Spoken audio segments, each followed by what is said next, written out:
Today we're going to talk about the Claber Video 2 and Video 2 Plus water timers. Fantastic, reliable timers for drip and spray irrigation systems that just require one connection and need watering up to 2 times a day. Main differences between the Claber Video 2 Plus and the Video 2. The Video 2 Plus is compatible with the wired rain sensor from Claber, whereas the Video 2 is not. We'll be using the Video 2 Plus in our demonstration today, so any references to the rain sensor can be ignored when you have the Video 2. Inside the box, you'll find the Claber Video 2 itself, as well as the front cover or screen protector and the manual. To fit your front cover, you just want to identify the little grooves in the side of the cover and push it so it clicks into place. There we are, that's clipped in now. Should find it opens and closes. On the top of the timer, you'll find a 3/4 inch female thread, perfect for most garden taps. And to fit it, simply unscrew the locking nut, push onto the tap, screw until tight, and then reposition the locking nut.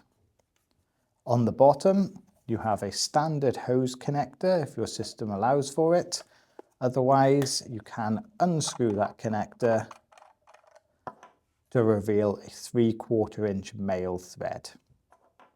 Now, to get the Claber up and running, we first need to fit the battery. On either side, you should notice these circle push-in connectors here. You just simply squeeze them together, pull the unit apart. Now, to make things easier, you may want to disconnect this top cable just for the moment. Pop that to the side. Inside of this compartment, you'll see there's a wire to allow you to connect the battery. I'm just going to take this 9-volt battery, which is not included with the timer. Pop that into location, and you'll find just at the bottom here there's a small clip that allows you to hold that battery in place.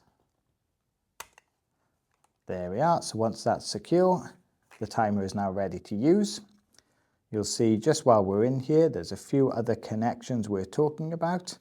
Firstly, this wire which joins the main controller to the solenoid.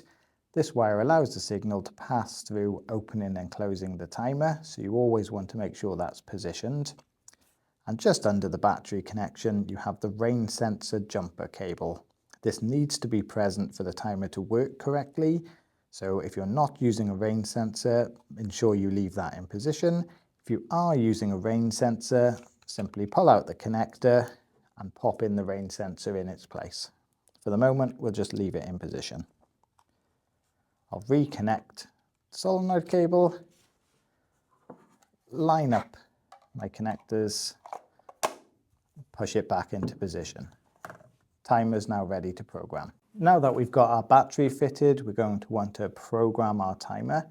This is relatively straightforward with just the 3 buttons here that we're going to use. So first screen we come to is just to set the current time. Now, as an example, I'm just going to use 7 AM, but of course use the timers when you're setting the timer. What we want to do is we just first want to press the middle button, the enter button. And when we do so, you should see a small OK symbol appear in the bottom right. That's just the timer letting us know we're in programming mode. And now that our arrows are going to allow us to adjust the time. So I'm just going to use the forward arrow here to find our time. Now we can just press individually to skip through minute by minute, or we can push and hold just for a faster move forward. So there we are, I'm now showing 7 AM. I'm happy with that time, so I'm just going to confirm it by again pressing the middle button. As I do so, the OK symbol disappears and we're ready to move on. I'm going to use the forward arrow now to assign us a start time for the system. So you should see 1 and open on the screen. Again, I'm going to press the middle button to begin programming, and I'm going to use the arrow key to set our start time. I'm going to set this for 7:30 in the morning. So I'm just going to press and hold.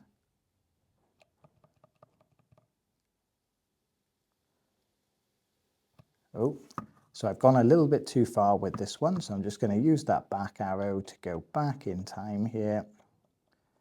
And there we are, open 7:30. Once I'm happy with that, I'm going to confirm that with the enter key again.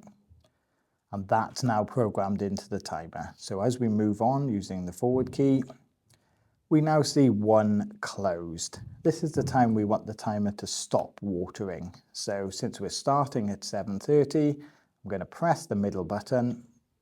Up comes our OK symbol, and I'm just going to move that timer forward till 8 o'clock. So I'm going to have a half an hour runtime. Gone a little bit too far again, so I'm using that back key. There we are, closing at 8 o'clock. Again, I'm happy, so I'm going to confirm with the middle button. Now the video 2 allows for 2 watering times over a 24-hour period. So if I wanted to say water in the evening, I could do with the 2 open option, and you follow the same steps as we've just been through to program those. For this demonstration, I won't put in a second watering time, but it's exactly the same, using the enter button, arrows to assign the time, and then confirming with the enter for both the start time and the close time. As I move on, you'll come to a screen here with 8 boxes. This is representing the days of the week you want to water, and one of the key things with this is day 1 is always the day that you are programming the timer. So if that's a Tuesday, then day 1 is Tuesday. If it's a Thursday, day 1 is Thursday. So in this case, we're going to assume day 1 is Monday, and then the rest follow from there. If I want to eliminate any watering days, I simply press the enter key, find the day that I want to eliminate, let's say Tuesday in this example, bring the arrow over to the 2, press the enter key to remove it from there. You'll see it's now not highlighted. And then if I'm happy with that, I can move on to the far right where it says exit and confirm with the enter key. If you don't do that step and you leave them all highlighted, it will just repeat on a daily basis. So that's probably the most common. Moving on, we have the last screen on the timer, which is the manual watering. This just lets you top up your system should you want to. By default, it's set as 15 minutes, meaning if you activate this and walk away after 15 minutes, the timer will close. Although before it kicks back into automatic mode, you do need to return to the timer to come out of the manual mode, otherwise it just won't repeat. So to activate this, simply press enter and press the back arrow. You'll hear a click, or if this is already connected to the tap, you should see water begin to pass through the timer. Once you're happy with the watering time, press the forward key. You'll hear the click again and the timer will close. Like I say, if you leave that for 15 minutes, the timer will close automatically, but you still need to come back to this screen to confirm you're done with manual watering by pressing the middle button. If we move on, we simply go back to the first option. The Claber 2 is only suitable for spring and summer use. It is not suitable for winter use. If this is left out in winter, it could become damaged. Inside of the instruction booklet, it's very clear that the timer needs to be removed over winter. Claber also like to have this little sticker on the side just to remind you of this. So, come the end of summer, you should remove the timer from the tap by the same method that you've installed it, loosening the locking nut and unscrewing. You should remove the battery and store the timer inside. Now I like to recommend that you store it inside of the home rather than a garage or shed, as garage and sheds can still get cold, and if there's any water left in the timer, they may still freeze and be damaged. Make sure you give the timer a good shake out before you store it to get as much water out as possible. Although very reliable, sometimes a few issues do pop up with these sorts of timers. A few ones just to look out for. If you're experiencing the timer leaking from the inside, particularly on this top section of the black component here, that's usually an indication of frost damage. If that's leaking, it means the timer has frozen and the pressure of the water has caused it to crack. These are rated up to 10 bar, so they're pretty hardy. However, freezing water can be a lot stronger than that. If you find that you do have a leak in here, although not covered by the warranty, this whole back section can be replaced, and we'll have a separate video on that, so it's not the end of the world. Another problem you may experience is where the timer will not work on automatic mode. This is usually down to the small rain sensor jumper inside of the timer.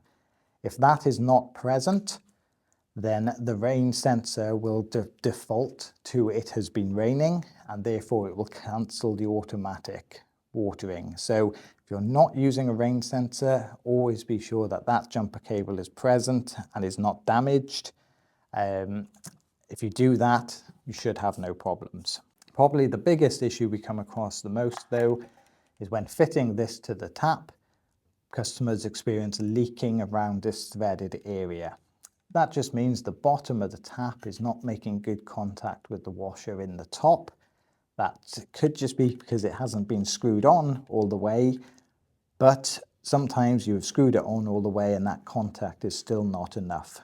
To rectify this, we recommend taking another 3/4 inch washer and placing it on top of the one already present here.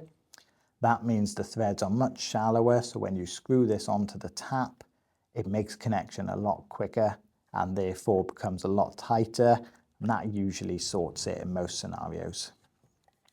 Now you may find that during the process of getting this set up, you've made a few errors and you would like to start from the beginning. If that's true, simply open the timer and you want to press both the forward and back arrows together. And it usually just takes a little while, maybe 10 seconds or so. And you'll see if you hold those in, it will default back to 0000. We've fully factory reset that now, and you can start from the beginning with programming your timer. If you're interested in the Claber Video 2 or any other Claber products, you can find them all on our website, easygardenirrigation.co.uk, and our staff are always happy to help should you have any further questions.